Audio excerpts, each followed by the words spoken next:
We all know that breakups are messy, but most don't involve a billionaire tech founder, a sex trafficker, and Jeffrey Epstein. Because before the courtrooms and the sex trafficking headlines, Ghislaine Maxwell was in a serious relationship with Ted Waitt, the billionaire founder of Gateway Computers. Over the course of about 7 years, she spent time in California, New York, Florida, and the Caribbean with the man who was actually many times richer than Jeffrey Epstein. Hello and welcome. My name is Lisa Tate, and I am a journalist who has been following the Epstein story since 2019. I have a podcast with Jen Tarrant called The Prince and the Pervert. I also have one about the mushroom murderer from Victoria, Australia, if you'd like to look that one up as well. It's called the Mushroom Murder Trial Podcast. But thank you so much for listening to my show, Lisa's Receipts. Shall we get started on the one relationship Ghislaine had that we haven't heard much about? And I think that's kind of because of Ted Waitt, actually. I don't think he really wanted much evidence left on the internet about Ghislaine. You won't find many photos of them.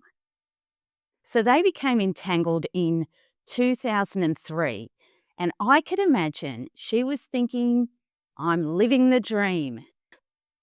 At the time, he was one of the richest tech entrepreneurs in the United States, and he was part of the wave of personal computing wealth that produced enormous fortunes in the 1990s. Today, I'm going to take you through Ted and Ghislaine's emails from the Epstein files. They show a couple navigating love, lifestyle, and eventually two very complicated splits, 6 years apart. Now, we're going to talk about the first breakup, which was around March 2004, and it was between Ted and his wife and the mother of his 4 children, Joan Waitt. So it's Sunday, the 21st of March, 2004. Subject: Hey, Joan just called me and left a message on my cell. She left me 2 messages. Call me. He replies, sorry. And then Ghislaine says, I could not hear her very clearly, but what I could understand is that she was asking me to stay away from you as you were working through things or something to that effect. I saved them if you want or need to hear them. G. Ted replies, and the day started out so well. I'm so sorry that you have to deal with that. Just got done with our boat ride, took the big boat and it broke. Tough to park with the engines pointing in different directions, but we managed. Taking the kids to dinner now. Call when I can. Not sure what's around the corner, but I'm sure how I feel about you. Ghislaine responds, still on the 21st of March, I'm looking forward to hearing your voice. I have obviously had a much easier time than you. Sorry. I will comment, by the way. I just can't help myself. I have very strong feelings about these people, so excuse me for that. J.E. and I, this is what I was laughing about, are still talking about the who, what, when, how, and why of our relationship and what it looks like going forward from here with you in my life. He has had nothing negative to say, and simply reviewed all the ways for us to remain close without impeding any plans for fun that we may have. Have a good dinner, G, with a kiss mark. So according to Vanity Fair, at the time, Ted was living in a 7-bedroom, 14-bathroom mansion in La Jolla, or La Jolla, I'm not sure, excuse me, Australian, California. As the time went on, Ghislaine sailed with him aboard the 240-foot mega yacht she helped him purchase, the Plan B. Isn't that interesting? Because both of them were starting over.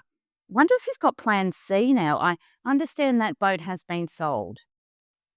It was equipped with a helipad, jacuzzi, an elevator, a gym, an on-board submarine, which Maxwell was soon licensed to pilot.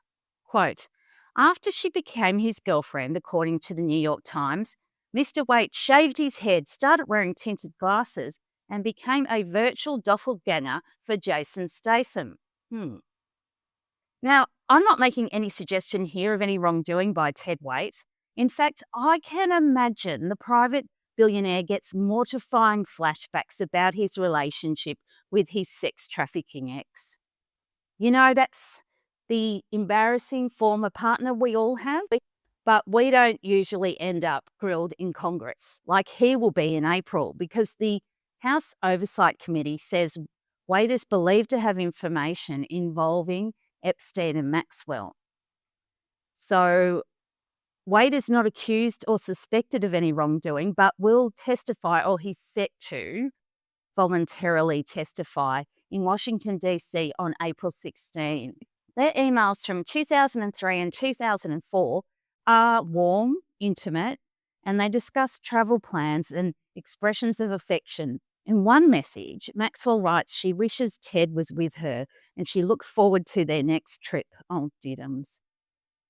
So this is how she explained their relationship during that controversial interview she did last August with Deputy Attorney General Todd Blanche. Ghislaine, and I met someone I fell very much in love with in 2003.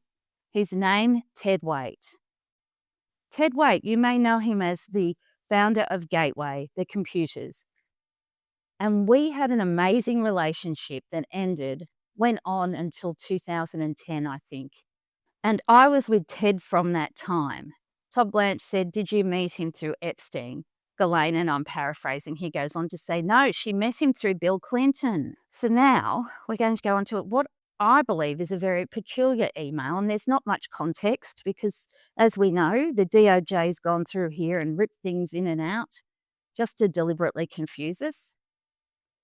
So Ghislaine says on Tuesday, the 12th of October 2004, subject, WG, Wicked Ghislaine.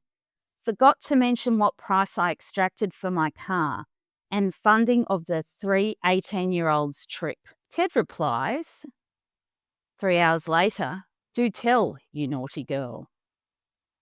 Right, we're going to jump back to April 6 now, and Ghislaine says, "I would love nothing more than to come and see you on Sunday. I love being with you, spending time with you, waking up next to you and your wallet." That's me, sorry. "Going to sleep snuggled in the crock? I don't think you mean that. But anyway, the crook of your shoulder. However, I feel I would be in danger of being a distraction when you need to be focused, and I would certainly try and make you late for your meeting on Monday and your meeting on Tuesday and your dinners too." Happy face. You know, just as you're supposed to be completely businesslike, your mind might, oh my God, wander to me lying naked by the side of the pool. You might try and wrap things up a little earlier, etc., etc. God forbid such happenings. So on a different note, did you buy a new set of wheels or two? I did get a massage, which I really enjoyed, and feel much more relaxed as a consequence. But that was all the spoiling I offered myself today, unless you count my flying and the hours I spent daydreaming about you. Kisses, G. Ted says, "Glad you are safe, girlfriend. And just so you know, if you really don't know what to do with yourself on Sunday, there's a guy in California who'd love to have you and have you and have you. He's also happy to come see you in New York, and we'll try and get there Wednesday instead of Thursday. Hope you're having a good day spoiling yourself. I'm going to do the same, but mine has wheels versus massages." Ghislaine, just finished flying. It was a good decision not to go today. Lots of squalls and rain showers and big crosswind that made for a very bumpy ride. I have sticky palms. Found out about microbursts. Tell you about it when we speak next, as it's a bit long-winded. G. Another email from her here. "It was not me calling you so early with a funny story that I could not wait. I can only imagine how difficult it must have been to deal with all the issues that you've dealt with this morning." I don't know what this means, but it sounds juicy. Shrink, cops, kids, and more. Makes my little issues pale. You think so, Ghislaine? I know you're going to tell me that there's nothing I can do to help, but I am here if there's anything I can do. When you are free, call me, as I want to hear your voice. I miss you and the sense of peace I have when I'm with you. I miss the ease, the fun, your warmth, your smile, your arms wrapped around me. I just miss you, G. Ted replies, "I missed you. Was on the phone with the shrink. Have to make some other calls, then get the kids to school. I'll call you later. So how many billionaires do you think take their kids to school? I mean, that's got to be a thumbs up for Ted. So here's an earlier email, and it is from October the 2nd, 2004. G-Max says to Ted Waitt, I think I failed to mention, 1, how much I wish you were with me tonight. 2, how much I look forward to seeing you tomorrow. 3, how excited I am we are going on another trip. And 4, did I mention that we can cancel the old bag? That's a happy face. She's talking about her mother there. B. Response from Ted, did I mention how much I love you? And ditto to the rest, except I can't wait to meet your mother. Now this next email horrifies me because she was still working for Epstein in 2004. And it's also peculiar. So she says, how does a massage this afternoon? Oh, this is how Ghislaine gets her rich men as well, in my opinion. She makes herself indispensable. And this email will explain that. So April 2nd, 2004, Ghislaine says, how does a massage this afternoon, followed by the treasure, followed by the comedy corner and dinner in Palm Beach sound? Tomorrow we can go to do maybe the Everglades boat thing. I'm finding out. Or go somewhere. Thoughts? But then she replies, what time do you want your massage? Plus. I will get the tickets for you tonight. Is Kevin coming? Then she says, massage is booked for 4 in the hotel room, not a hotel masseuse. Got the tickets for the comedy corner. Glad you were playing better. You did at least get a couple of hours sleep more than the night before. Now, Ted enters the chat. Actually, sounds perfect. As long as you're happy staying here, it sounds like an ideal script for tonight or tomorrow, and we can play by ear. Kevin is leaving. How are you feeling? Playing better than today? Ghislaine responds, someone has to work. That's the bit I find horrifying. And someone has to play golf. Okay, moving right along. We are now March 29, 2004. Okay, so Ghislaine says, it is an interesting concept, similar to what Mel Fisher and the Atusha treasures of 10 years or so. Basically, low-grade materials that can put a higher margin on it by being treasure and certifying it to be so.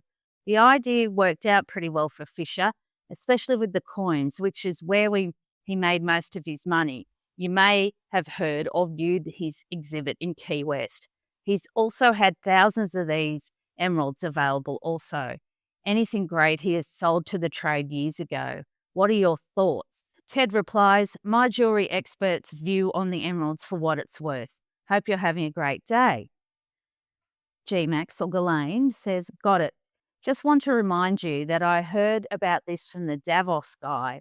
I'm weeks away of forming a company with him. Oh, if you believe you are who your friends are, then I need to meet this guy anyway, as he is Atia's best friend. Let me know if you get this, because want to make sure that BB is working again. G. Kiss. Got it, fine. Ghislaine, do you think she's trying to send you a message or just deliberately be difficult? Perhaps you should make sure the nanny reports to you, or at the very least informs you of any or all changes of plans before she takes off and alters the schedule in any way. You might find you need 2 nannies at this point, perhaps at least one that is loyal to you. Okay, so one of the nannies was more loyal to his ex. But then he says, this nanny gig isn't too bad, so he must have had to fill in. That's the impression I get. Got to hang out with all the mummies and the nannies, eyes planted firmly on the door, waiting for the children, of course. Ghislaine, you definitely make me laugh. Then she says, got it. You went from CEO of Gateway to nanny, a job promotion, I think, in many ways. Ted says, something's blacked out. Now charged with picking the kids up from school as well. This'll be a first. Nanny got the day off unbeknownst to me. Piano lessons, basketball practice on the agenda. Ted says, got it, fine. Then Ghislaine says, got it. So they're talking about a CD here. It's still the same day. I did it once and I stole it. I'll buy you another. Okay, you can buy me a CD, replies G-Max.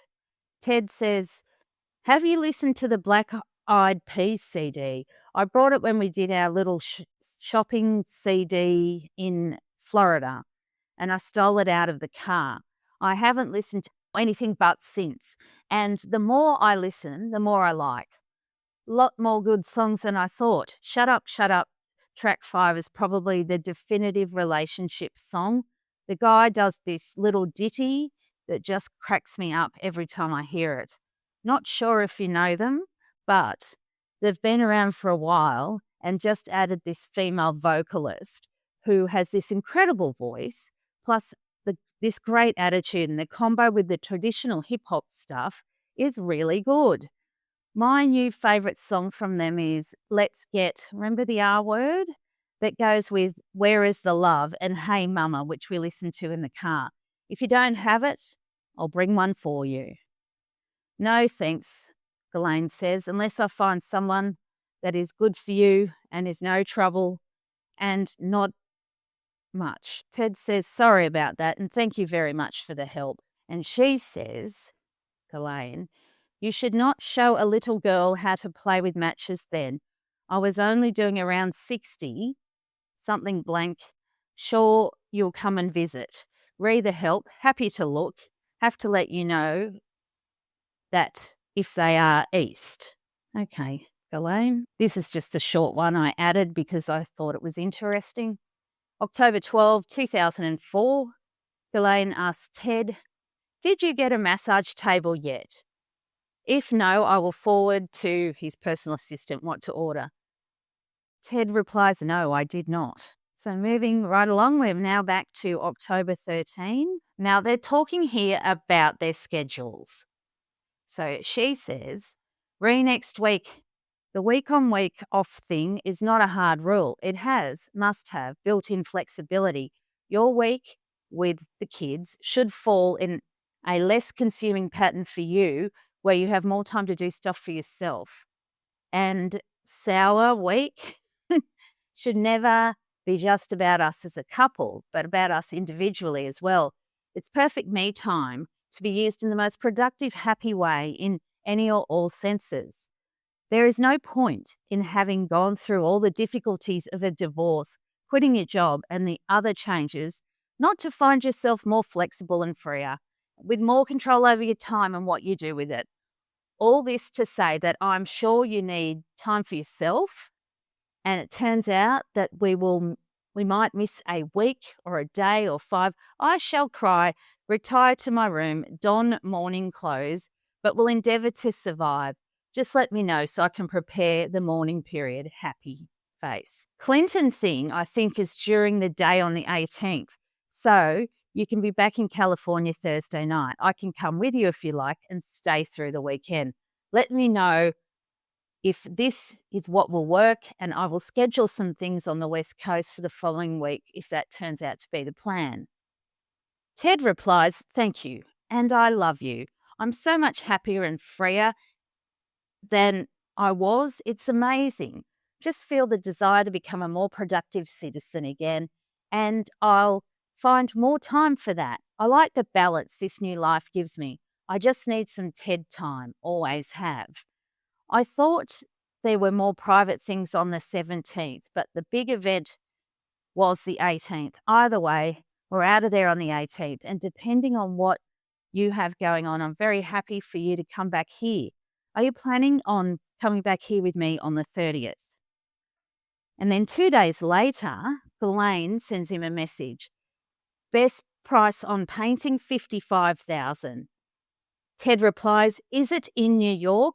And can we see it next weekend? I have the perfect. And Bill Clinton enters the room. So Ted, on the 13th of October 2004, sends Ghislaine a message. The subject is Clinton asked how you were. He said in the body of the message, I said you're a bit upset about your hair, but otherwise doing great. This is Ghislaine. Meant to tell you, I'm very happy with my hair, nothing to do with lots of compliments, wolf whistles, or any kind of external appreciation. I have matured enough to accept that my short but long-looking hair for what it is. Plus, I appreciate all the little opportunities it affords me to snip a little here and snip a little there, just so that I can get that perfect quote. Oh my God, did she cut her own hair? Look, I love so much. Happy face. That's my girl, Ted replies.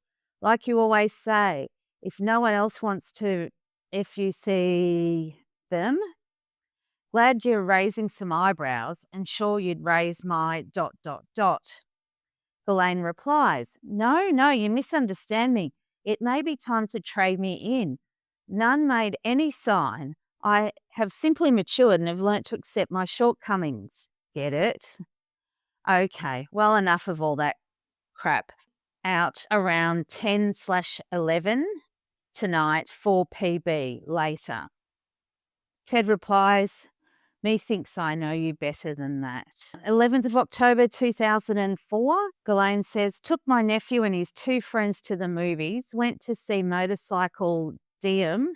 I enjoyed it. They're leaving on their road trip tomorrow. Bye-bye, Suburban. Hopefully my new one will come soon. At least you'll not be bounced around when you next come to New York. Either that or you'll be in the new car or a rental. I effing miss you, G. Ted replies, I miss effing you and I effing miss you. Okay, so this is another one that's been like tossed and fried and whatever by the DOJ. So we'll just start at the top. No, you are every day. I just thought I would tell you again today in case you forgot how I feel about you. Plus the thought of you colluding with my brother on anything sends shivers down my spine. It is simply not permitted on any level, and whilst we are on the subject, nor any other member of my family either, I won't even introduce you to Kevin unless you promise to almost ignore him. Having said that, he loves me. I'm his favourite sister, so has nothing nasty to say. Kevin gets the biggest, most massive kick out of teasing me, making me squirm in general. Unfortunately, he does it very well. I only thought about us going together as I thought it might be great fun for you/us. New place, new people, odd event. I just wish it was not my brother's invite. I can, of course, always invite someone else if you do not promise, in cap letters, to behave. I have already started investigating all the fun things to do there. There's a lot to do. Why, hell, surely contrition lasts longer than 24 hours. No, you didn't. I interpret that as I was just, quote, amazing, wonderful, thoughtful, and yummy today, or every day, and you forgot to tell. She sends another email. I'll just take your promise to behave at face value and leave it at that. I shall avoid any mention of you for the time being. Kevin told me I do not have to give a name yet. I shall avoid your name for as long as security does not ask for it. And by that, avoid Kevin's exciting interest. I never do deals with my brother, not even over something as innocuous as teasing me. It would merely make matters worse. Therefore, you may not have his number. Ted, well, I just can't have him teasing you and would feel so much better if I could talk to him and make sure he's on his best behaviour. So you really wish to wait until the last moment before you give it to me. That's okay. I guess I could call your mum and get his number since I did happen to save it as you used my phone, if you recall. A nice boyfriend would call and just say hi to her and ask if it wasn't too much of a bother, could she give me Kevin's number? By the way, when are we going to see her? So that same year, they planned a vacation in April, and Maxwell said, it's not that we have to leave. We could stay in bed for 2 days, but I feel awkward bumping into JE without you somewhere around. Maxwell also said, What else did you have in mind? JE comes back to PB Friday, Palm Beach. The next message from Waitt says, let's get out of Dodge then for sure. Maybe somewhere completely different. Any other ideas? In addition to this, just jumping quickly back to what Ghislaine told the Deputy Attorney General, Todd Blanche, about the relationship. She said she wanted to have a full break from Epstein when she started dating Ted. Quote, and he was clever, she said of Epstein. I suppose it would be true to say that I sort of viewed Mr. Epstein at that point as sort of family, if you will, like someone I could rely on. And you still kept working for him. So we got the emails and they basically disappear from about 2000, well, anything to do with Ghislaine and Ted, from about 2005 until 2009. Now, it's important to remember it was a very serious relationship. Tom Arnold, who says he's a friend of Ted, said on Twitter in 2020 the two were engaged at some point. So that's obviously Ghislaine and Ted Waitt. So she'd been living the life with Ted, travel, social life within elite circles. She'd also been able to reposition her reputation publicly. But it was about to all come crashing down, and I so love this for her. So in about 2009, there are email discussions about financial support, loans, business arrangements, and also blackmail. So Ghislaine says to Epstein that Ted's being blackmailed, and it's quite a story, and it leads to their breakup. So with the blackmailing, Maxwell said a former Miami lawyer attempted to blackmail Ted over her.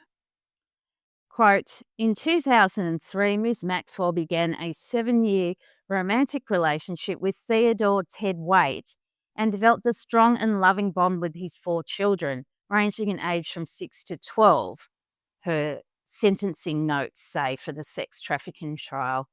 Her relationship with Waitt was on track for marriage and gave her what she'd always hoped for and wanted most, the opportunity for a loving, stable family life and the chance to become stepmother to Waitt's children. But her hopes were destroyed, as was much of her life, by her previous association with Epstein.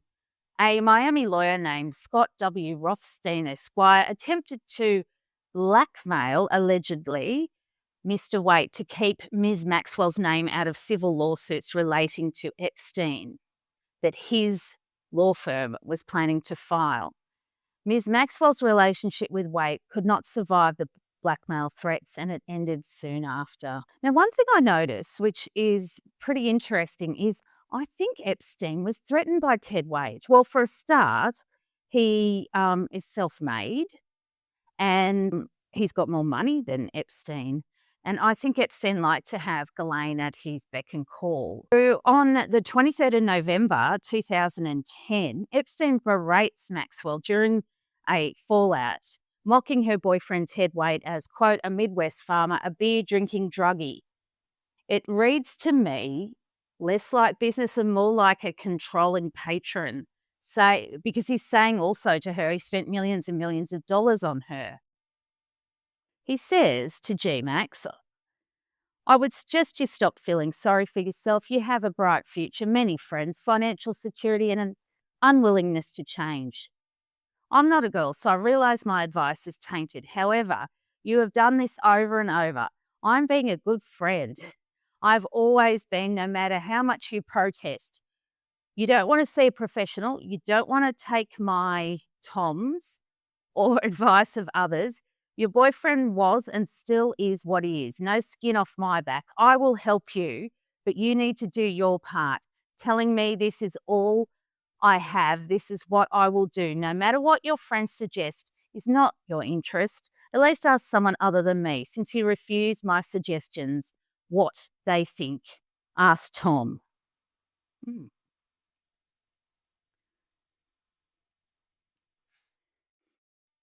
Okay, Ghislaine replies, same day, Tuesday, November 23, 2010. I can't defend myself. I don't know which way is up or down. I am sorry that you feel let down by me. Richard Kahn. Richard Kahn is Epstein's longtime accountant. I can categorically state that I only would have said for those issues to be decided between you and Delson. Plus, that decision was taken when I believe was more than 2 years ago. The question and how it was handled is so obviously outside of any area of competence for me. I am waiting to hear where you want me. Just move it to the guy Rich recommended to me last week. Your decision.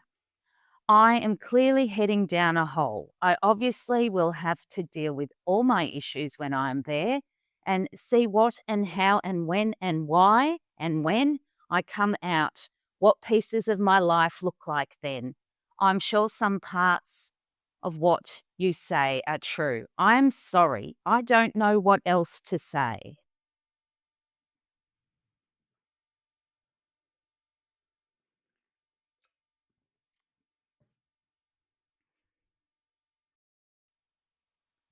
Epstein replies on the same day, I'm very sorry you were feeling so low. I think you should take time to really sort yourself out. You've always followed your. Now listen to Epstein is that like hateful friend that people have who, when you come to them and you need something, they just attack you. You've always followed your own advice, done what you wanted, and believed that was the only way.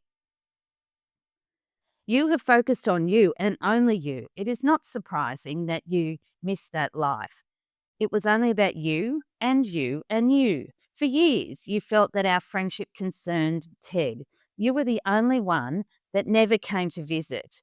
You were the only one that didn't call. You were the only one that screamed repeatedly that you didn't want to be involved. That's fascinating. I would have loved to have seen that. You chose to ignore my friendship for nearly 20 years.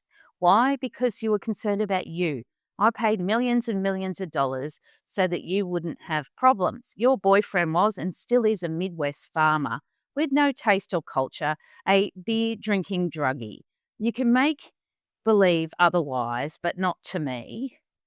Your self focus is destroying you. You are wasting your personal capital asking for help with bullshit ideas and bullshit people. Making believe that these deals are real is again against all of your friends' advice, but you, as you have done for the past 10 years, suggests no. I want this my way, and my way. Yet, it's time to reflect. But your mirror should be clean from the haze of self-delusion as to your mortifications and loyalties. Does he mean mortifications? Mortifications. To hear that my people made the decisions for you when I was away is ludicrous. You wanted nothing to do with me. I separated everything I could, and according to Rich, you were leading the show. The next email is what she told Epstein in 2011 about what she described as the blackmail attempt on Ted Waitt. It suggests he perceived the situation as coercive. Now, I mean Ted there, even describing it as, quote, a shakedown. March 23, 2011, Ghislaine to Epstein. I believe this was a call Al set up after Ted Waitt had said no. He went around to Ted Waitt and set it up with these key people, Dave Russell and Shane Harnett. Believe what happened then was Ted Waitt told about it and said how that happened, and AJ, so he's one of the alleged blackmailers, came back to him and said, unless you pay, GM is in, and if you pay, GM is out. So that's out of civil suits involving Epstein. TW viewed it as a total shakedown and blackmail and has had no dealings with AJ since, my understanding. Ted said that Al tried and several other times to coerce him into the money. 2/3 threatening calls came in when it was not forthcoming, they leaked the story to the press. Ted Waitt then said to the deal that AJ could be subpoenaed and dealt with. He said, actually, that blackmailing should go to jail for the rest of his life for what he did, using me to blackmail him.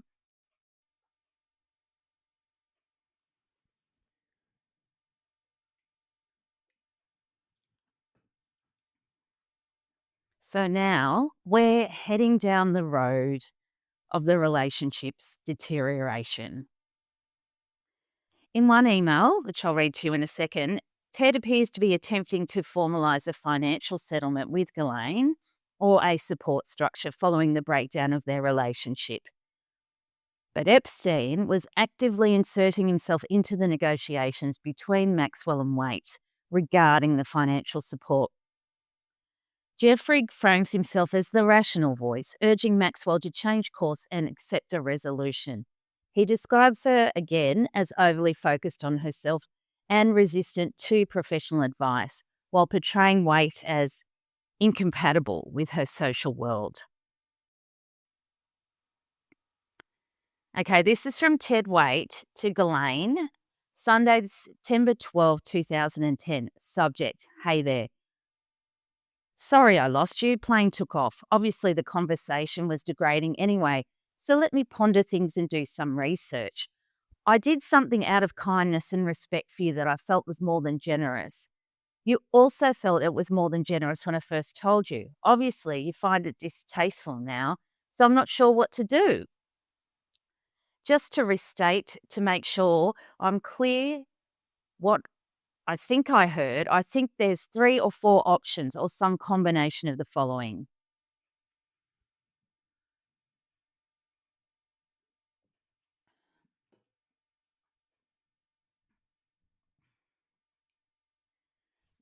Number 1, a gift. Apparently you find this distasteful now. I researched all the options and found it to be the single most straightforward and efficient mechanism. Number 2, ongoing support. You initially told me you didn't want this. Now you're saying that you do. Don't understand the difference between a one-time gift and a monthly gift, but now I hear you saying you'd prefer a monthly stipend of some sort versus a one-time gift. Happy to look at that instead of a one-time gift. Maybe it's easier. 3, a loan. Not sure it would hold up under an audit and subject to some form of gift tax as well. Let me do some research here. 4, investment in a business. Let me check this out. Assume the business would then pay your salary of some sort. I'd researched all these often and felt a straight gift was the best way to go. I'm happy to just pay monthly. And there's someone retracted here as asked that before if that was what you wanted. You originally told me no, but understand you changed your mind. Maybe I could convert some to a loan, but as something like a $20 million loan, that's not going to happen. What did she want to do with her business? I'm happy to look at the options that work better for you now that you've had time to think about it, but I'm not going to negotiate here. I tried to do something nice, but if you feel better with nothing, happy to do that too. So Ghislaine sends that through to Epstein, and Epstein says, reply with this. I feel very much appreciate I very much appreciate your willingness to consider other alternatives. As you might imagine, I'm finding these discussions emotionally devastating. It's not to suggest that your offers have been distasteful, but the entire breakup and its practicalities I do find difficult. As you know, I've spent the past years building you and I what we'd agreed on, a future together: the boat, houses, staff, new apartment. I spent virtually no time concentrating on anything to do with my net worth, as I considered you and I as one. I'm attempting to find a way to restart my life and sincerely appreciate your offers. My suggestions of a loan or capitalisation of a company were not, quote, negotiations, but part of a conversation that I believe we should have. I love you, and this is a sincere attempt at resolution that allows both of us to do the right thing, moving on with dignity, integrity, and with fond memories. Okay, so that's how Epstein told Ghislaine to reply to Ted Waitt. Now, do you remember when you were a kid and you might have spent time watching cartoons, working out how you'd like to escape quicksand? Well, after reading all of Epstein's, well, I haven't read every single one of them, but I've read a lot of Epstein's emails. It's my opinion that he is the human equivalent of quicksand because once he has his eyes on you, you cannot escape, which might explain why people like Sarah Kellen and Leslie Groff stayed with him for so long. We won't know. But the emails between Ted and Ghislaine illustrate a complicated dynamic between personal loyalty and the financial leverage that seems to have defined all of Maxwell's adult relationships. Now all she has to worry about is a commissary, so that's nice for her, isn't it? They also reinforce the degree to which Epstein remained embedded in her decision-making long after their romantic relationship ended. But what we can see is a window in how elite relationships can intersect with the law, reputations, and immense wealth. Rather than a simple breakup, we're hearing about blackmail and a prolonged negotiation inside the shadow of Epstein's legal problems. So thank you so much for your time today. I absolutely really appreciate it. Do you want more of Ghislaine and Ted's emails? Because I'm more than happy to do them. You can contact me over on Twitter if you'd like, or I've got a website. You could contact me there through whowasjeffreyepstein.com. I would really appreciate it. Now, don't forget to like and subscribe as well, just so more people hear about these emails. I like to look at these characters that were on the periphery and see what the evidence tells us, what actually really happened. So I'm quite fascinated by Ted Waitt. And when it's April, we will hear from him. I can imagine he is absolutely outraged about being dragged before the Congress committee, but these things happen. What does he know? How much does he know? Be interesting to find out. So thank you again. My name is Lisa Tate and have a wonderful day. Thanks. Bye.